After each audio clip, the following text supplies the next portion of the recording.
Welcome back to Inside Adelaide. Well, Paralowie Football Club are an amateur league club who struggle to survive financially whilst trying to compete with the larger and more established teams. Small grassroots clubs like Paralowie play an important part in the community, and it is a sad moment when they are eventually forced to close. Last Sunday was a sad day for the Paralowie Football Club, home to the amateur league team, the Roos. Members voted on the club's future after long financial suffering. Those who wish to keep the club open, raise a hand please. Those who wish to close the club or that the club be closed, I know it's not a wish, those that the club be closed, show of hands please.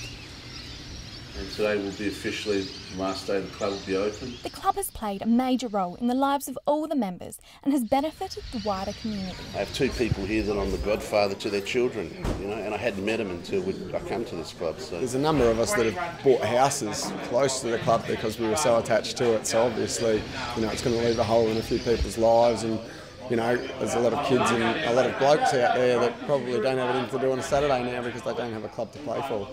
When I played my first game here as an 18-year-old. Now I'm 51. I guess the fact that I'm still here says something about the club. But unfortunately, we've run our race. There's probably going to be a bit of a gap in some people's lives in the local community, at least until somebody else moves in. It was a very close club, and we will still try and have events to keep the members together, I think. With its 32-year history, there has been many proud moments. In 2008, we won the A-grade premiership. 2009, started the C-grade for the first time at the club and ended up winning our inaugural premiership there as well. And the reason for the club's demise?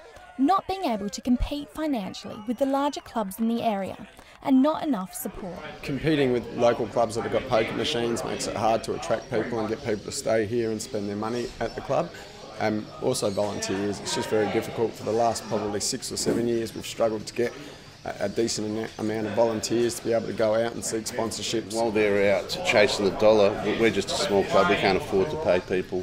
We don't have poker machines or any keno or gambling or anything like that, so it is a good family environment, and they're probably getting fewer and far between. Most clubs now are probably set up as businesses trying to make money out of either pokies or sports rather than just giving back to the community. Peter Page are going to sponsor someone, they'll sponsor Centrals. We might get the local butcher who'll give us a meat tray, but meat tray a week, as grateful as we are for it, doesn't keep the place going. Even with fundraising events and the help of volunteers, it has been very difficult for the small club to make ends meet. A lot of people's done a lot of work to keep the place going. We've had poker nights, we've had fundraising nights. They've been semi-supportive. We originally organised a big fundraising event which was supposed to be hosted this weekend. Unfortunately, went to a council meeting last Monday and they basically turned around and said that even if we were to raise the total money that the club is in debt, they'd still be looking to move us out of the premises. And it's not just the Roos who have struggled to keep their club alive. Other clubs in the community are facing similar issues. There's a lot of clubs in this local area as well. Smithfield are in the same trouble as us. They're down to one side. They've gone from Div 5 last year, 2 sides, down to maybe one team, and they might even struggle to fill that from what I can gather. So a lot of teams in the northern area, no money around, no one, the expenses don't stop, they keep coming in, week out. Despite their hardships, Paralowie differ from other clubs by priding themselves on giving everyone a go. There'll be people at other clubs that if they don't get a kick, they can't come to a club like Paralowie, they'll probably choose not to play the sport at all. It's a sad day, but we've got to move on. Life's not always nice to us. I said I've made some great friends here, I've made friends here that'll have friends for life. Yeah, it's time to move on. The next chapter, I guess. Sky Hockless, Inside Adelaide. Finally on tonight's show, well, summer's nearly over and winter's now approaching, and for some South Aussies it's that exciting time of the year with the commencement of SA local footy. This Saturday the season will start at Amy Stadium with a rivalry match between the Port Adelaide Magpies and the Norwood Football Club. It may seem quiet and empty now, but this weekend Amy Stadium will be roaring with die-hard Port Adelaide Magpies and Norwood supporters, signalling the beginning of the 2011 SANFL season. After a very long and hard pre-season, both Norwood and Port Adelaide are desperate to play in Saturday's clash. So we're all pretty pumped and just worried about playing footy.